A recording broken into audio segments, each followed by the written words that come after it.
There's J.K. Rowling. Um, there's a thing with her being the absolute worst, where she tweeted a picture of Orange Face and was like, I'll read it. Congratulations to every single person on the left who's been campaigning to destroy women's and girls' rights. Without you, there'd be no images like this. And it's a picture of Trump holding something stupid up with a bunch of all white people, like who are all women, of course, and girls, like standing around him.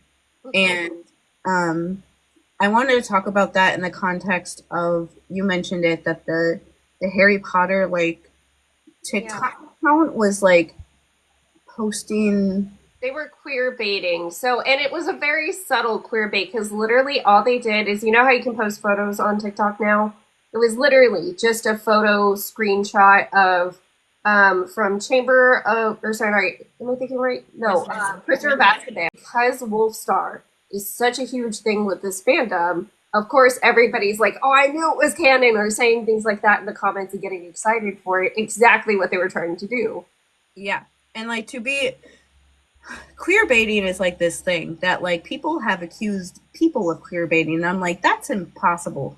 And so I feel the need to like define it just to like give people an idea of what it even is, because what it is has become like very weirdly distorted over the last couple of years, like Mhm. online.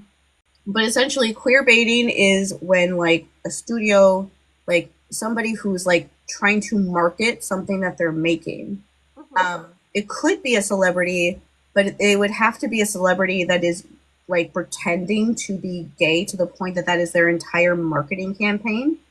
Yeah. Where you don't know anything else about them. Like the celebrity, the only celebrity that I've ever thought of that like fits is yeah, tattoo.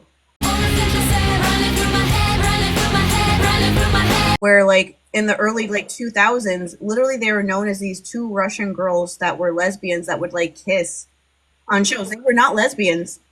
They were lying. They would like literally sit there and laugh when they were on Total Request Live back in the day because they thought it was so funny that they became famous in the US just pretending to be gay, Yeah. because it was still such like a taboo, especially to women was such a taboo thing back then. It was taboo in general, especially with women. And so unless you're doing something like that where you're pretending to be gay purposely because you just want to like shock people into listening to your music, that's the only way that that can happen. But most of the time it's like Star Wars did it with Finn and Poe. Like they asked questions about Finn and Poe getting together at Star Wars Celebration, the huge like official fan convention the year that Rise of Skywalker came out. There was so much actual like marketing made by Star Wars about them that like a week before the movie came out, they had to put out articles saying that they weren't going to happen in the last movie, so that people didn't go into the last movie expecting it to happen. They're getting people to try to like Harry Potter again by dangling that in front of everyone's faces, knowing that's something that everybody enjoys. There is no way that J.K. Rowling would ever, ever do that. Ever. No, absolutely not. And so they're getting your hopes up just to be crushed again for the 5 millionth time. Do not like play into their actual marketing. Don't reward that behavior, because then they're just going to do it more.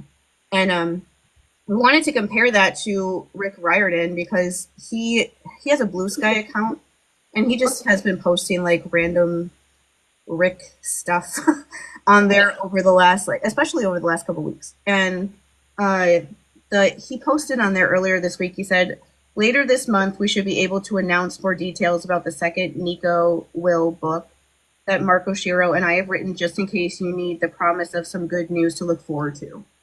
Mhm. And like he said that on the 5th, which was like right after some absolute insanity by Trump, which is literally every single day.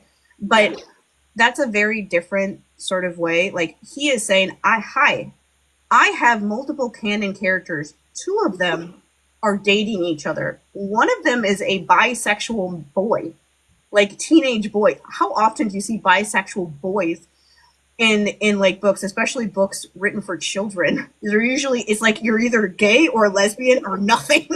And so he's like, hi, I have a bisexual boy who is Will and a gay boy who is Nico. They're in an established relationship. We actually wrote another book about them already that we already published, and we're going to publish another one when the White House is talking about calling all of those books pornography and throwing librarians in prison and putting them on the sex registry for giving them to children in school libraries.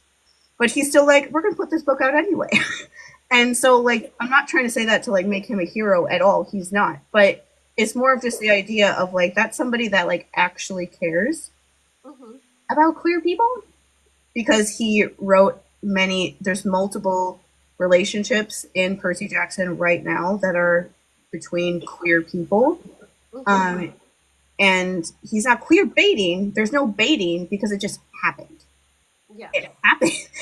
It happened. Like the other yesterday, I saw this video by somebody who's reading the Heroes of Olympus books for the first time, and she's in House of Hades, and it was I didn't even watch the entirety of her video because the first line was just funny because she was just like Nico. She was saying that Jason kept thinking about how Nico is says that he doesn't like Percy, but he keeps doing things for him.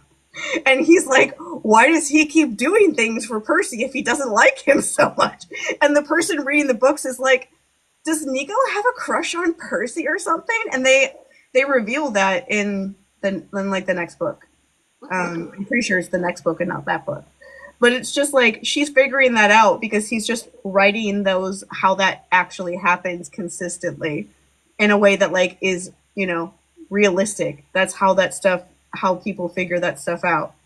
And but it was just funny how Jason I do not remember that from the first time I read the books that Jason is like, why does he keep helping Percy if he says he doesn't like him all the time? Nico. But it's like that's never queer. Like the Ryrians will never queer bait. That's like one thing that we never have to worry about because Yeah. they And like the actually clear distinction really is when you stop to think about it, there is not a single queer canon character in Harry Potter. It's all been either after the fact or some shit that J.K. Rowling has thrown in interviews. With Percy Jackson, it's canon. It's canon that there are queer characters. I I want to say that I've heard that Rick isn't even totally like not okay with the idea that Percy may be bisexual. he's fine with that. And I'm honestly curious to see if he like makes him that in the last book he has coming out next year. Hmm. Just because that's like one of those unofficial things that everyone just has kind of agreed upon that we Hmm. think that he would be bisexual too. And so, yeah, and that's something that he people asked that about him with Luke. That they asked like, do you think that Percy had a crush on Luke? And he said that's not what I thought of when I wrote that. But if that's what you thought of when you read that, then go for it. Like in like whatever year that was, the last book came out, and she was like, oh. Like he was actually secretly gay this entire time, but I never wrote it in these books that got like exponentially longer, but I never once mentioned it because I'm a weak little baby bitch. And it's like, okay, is he actually gay or are you just like pretending that he is now so that you can stop the people that are pointing out the fact that you don't have any diversity in your book because you're a fucking bigot? Except people were still a couple of years away from figuring that out. Like actually many years away. Like 8 years away from figuring that out. But like that's the only reason she ever said that Dumbledore was because it fundamentally does not make any sense that he is, and it actually falls into a lot of harmful stereotypes about queer people in general to have him be the one that is, considering that he's a monster. Hmm. Like he's a fucking monster. That'd be like if in Percy Jackson they were like Luke is gay and that's the reason why he's doing all this because he hates being gay. And like they would absolutely never, but that's like what it's like for them making Dumbledore gay off page. It would be like if Rick wrote a blog that was like Luke was always mad at Hermes because Hermes didn't accept him for being gay after the books were out that he never once mentioned during any of the books. Like, can you even imagine him doing something like that? No, because he's not a horrendous person. But I guess it's just don't accept the bare minimum from creators anymore. Even despite the absolute insanity that's going on with queer identity right now, we deserve way better than that. Yes. We don't deserve like scraps. Like you can take the scraps and go fuck yourself. If you think that we're gonna like let you like queer bait to people that you've been screwing over since 1997.